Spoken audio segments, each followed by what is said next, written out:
ቡድን። እስቲ ወደ ማንቸስተር ደርቢ ዞር ልበል። 9 ሰዓት ተኩል ላይ ኦልድ ትራፎርድ ላይ ይሄንን ጨዋታ እንጠብቃለን።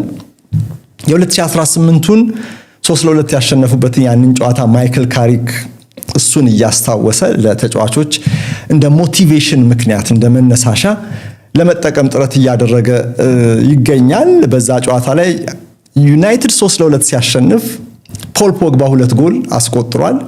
እንዲሁም አሌክሲስ ሳንቼዝም 3ኛውን ጎል ማስቆጠሩ ይታወሳል። ያኛውን ጨዋታ ነው። ዛሬም ያንን መድገም እንችላለን የሚል እምነት በተጫዋቾች ዘንድ እንዲያድርባቸው ለማድረግ እንደ ሞቲቬሽን ምክንያት ሲጠቀምበት ታይቷል። ማይክል ካሪክ እንግዲህ ለመጀመሪያ ጊዜ በአዲሱ ሹመት ከከባዱ ተጋጣሚ ጋር በከባድ መርሃ ግብር በደርቢ ፊክስቸር ይጀምራል ማለት ነው ስራውን።